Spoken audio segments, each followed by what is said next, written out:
Welcome to this post-game media edition of Talking Hoosier Baseball. Today is Wednesday, May 10th, 2023.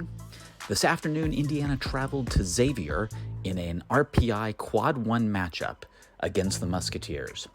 Brock Tibbitts paced the Hoosiers with a pair of two-run bombs in his first two at-bats.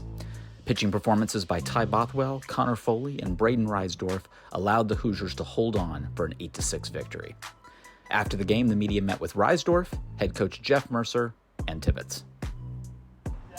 You've gotten pretty used to these late inning situations the last few games.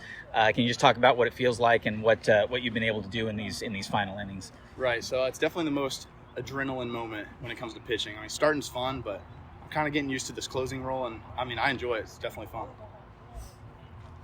This is high leverage situation they're using now on weekdays. Is that how much did you guys want this game? Knowing they used you, they used Foley, they used a couple arms. How much did you want this game relative to other weekday games? Even though you want to win them all, knowing the RPI opportunity.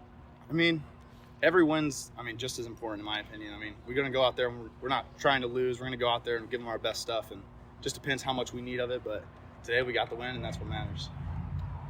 This park has smaller dimensions than the bar. Does that really affect how the pitching staff was pitching today? Nah.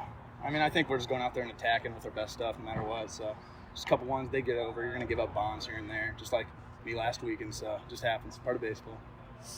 How did you feel coming in today, given that you were used quite a bit over the weekend? Feel good. I mean, I've been recovering well, drinking a lot of water, feeling better every day, so it didn't bother me at all. How do you feel you would shape up then for this weekend? Ready to go. Ready to get back after it. Were you expecting to come in today? Was that a conversation that kind of started before the game, or was it kind of an unknown? Yeah, so I knew that I'd probably be a late inning guy coming into this game because the big win. So I knew that was going to be my role coming in today. So just kind of after that Northwestern series looking back, what was kind of like the energy and kind of atmosphere amongst the team once you guys swept? Same as any series, we're hyped up. Any sweep, no matter who you're playing, is a big series. So we're definitely hyped up, trying to get as many wins as we can. Coming away with 3 is definitely the best thing you can do.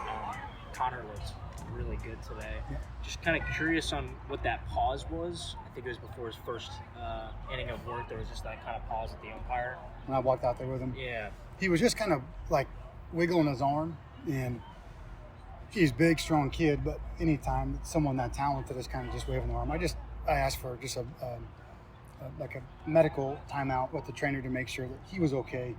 And I went out there and was going to wait for the umpire to come out and give him 4 or 5 more and just make sure he was warm. And he kind of came in.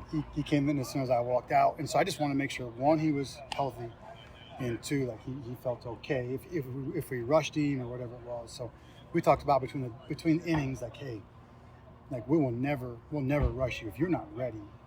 You just got to. I need 5 more. Like, no problem.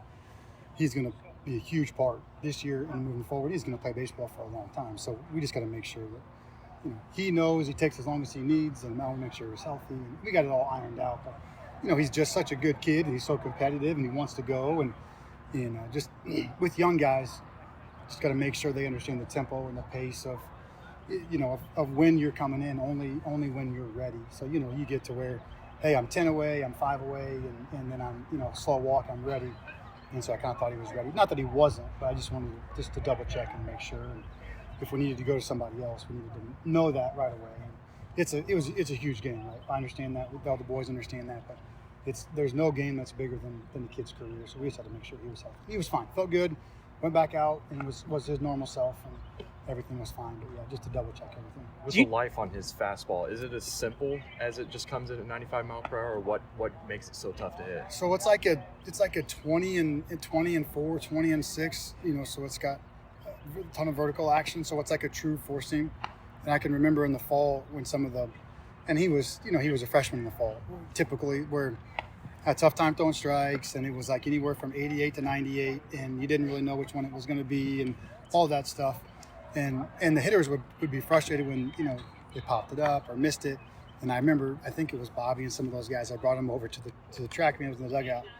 And I said, it's 95 and a 20 and 6. Like, it's a unicorn. It's a really unique fastball. I mean, it's just a good one. So don't look at it like you're just missing. You're not on time. Like there's a unique property to it. So yeah, it has a bunch of life to it, and it really rides to the zone. And I think his over the top slot makes it really unique as well, where it's really like it's got a real down angle in the velocity in the lift to it. So it's obviously a tough pitch, and he has done a good enough job of being able to mix in, a little cutter here and there and a change up here and there to show enough to make you think, hey, it might be something else, and then it really jumps. And I hope we play for another 6 weeks, but there's going to be a time where he gets to really work on that other stuff with Coach Clant, and then you'll see another huge jump for him.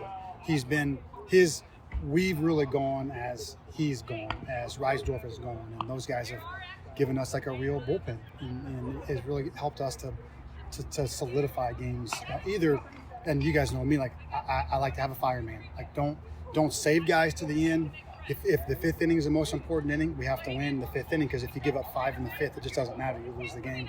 So it's been nice to have a couple different guys where you can go to a fireman in the fifth, essentially a closer in the fifth, and then you have Risedorph on the back end. And we're trying really hard to be smart with those guys, and 1 here, 2 there, 2 days off, and try to give them as much time as we can, but also understanding that the time of the year that we're in, like, we also have to balance that out. Do you think?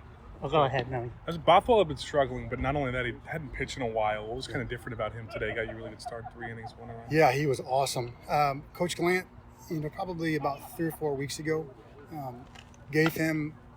If you notice, he was throwing his fastball from 2 different slots, and we thought if we could get him something that he was confident in, just being able to just get in the zone, right? Compete in the zone. Essentially, your fastball becomes 2 separate pitches, and now you're a 2-pitch guy.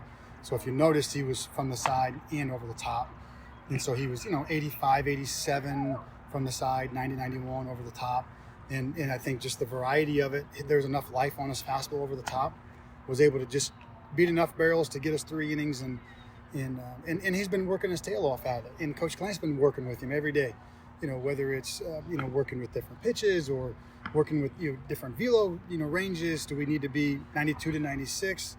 Do we need to be 88 to 90? What do we need to do to be able to go out there and compete?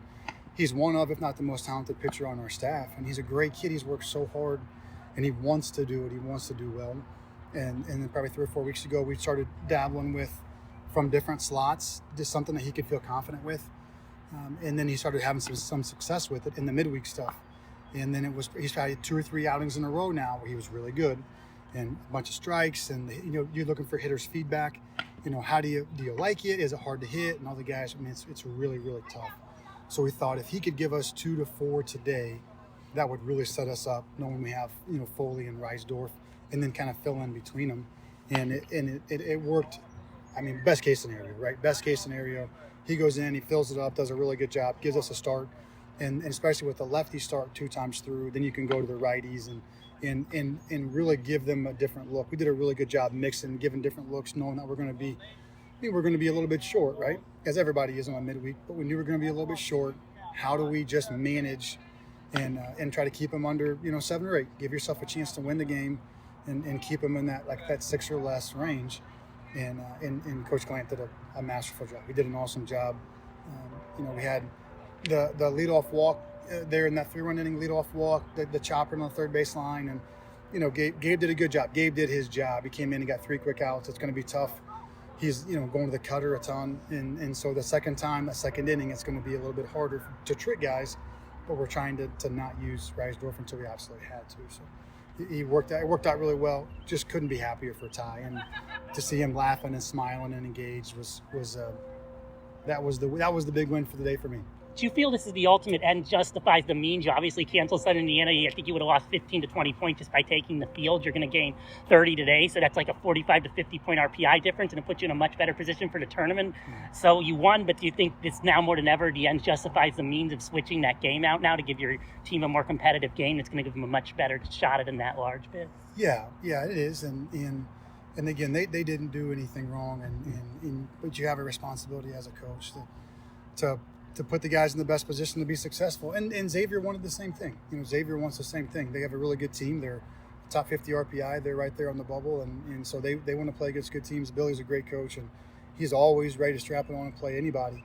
And so, yeah, it worked out best case scenario for us. And, I had some help along the way looking at the numbers, and I appreciate the help behind the scenes to manage all those things. But no, it worked out well for us today. We're really fortunate.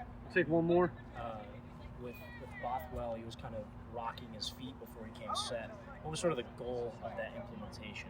Just to give him some rhythm. So much of what you do in the batter's box and so much in the mound is just rhythm and comfortability, and body in motion tends to stay in motion, right?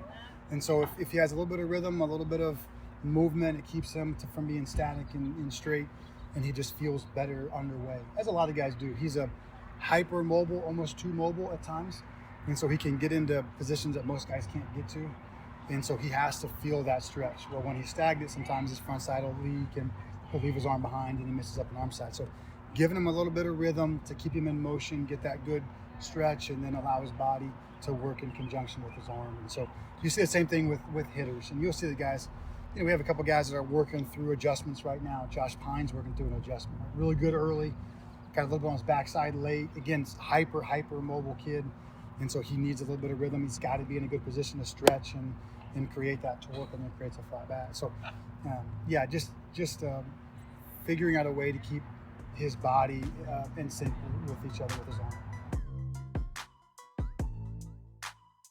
Is it tough to not get large eyes when you see a smaller ballpark like this? Definitely. I mean, you definitely look at the dimensions and kind of see that, but I mean, at the end of the day, the baseball still flies the same, and it's about, again, staying with what you do and not trying to do too much with a shorter fence. Did it change any, kind of in the same thing, did it change anything? The two of the home runs that were hit, not yours, were a little shorter and may or may not have been out of other parks. Yours were onto the street, so yours would have been out of anywhere. So did it matter to you that the park fence was short, or do you know that it was just, Not really. It was, I mean, again, just kind of sticking with what I do and, putting the barrel on the ball and seeing what happens from there. Connor had a lot of life on his fastball today. What was it kind of like just being behind that in the field? It's always great having Foley up on the mound. He's a competitor. Obviously he throws hard and he's going to fill up the zone. It's great having a guy like that up on the mound who's just going to attack the zone and kind of throw his best stuff in there every time.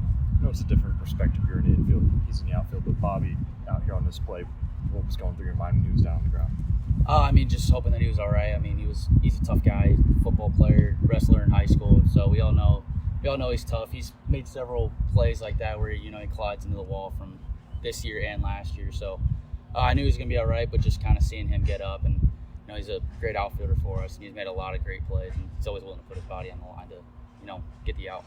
You haven't hit a home. This field is short, and obviously you really mashed it today. Were you seeing the ball well? Because you haven't hit a home run in several weeks, but you hit the two today that were really long. Were you seeing the ball better today than you have in the past? I've been seeing the ball pretty well, I feel like, for the last few weeks. And home runs aren't something that you can just chase. It's something that happens. So, I mean, it's just sticking with my approach and kind of sticking with what I do at the plate.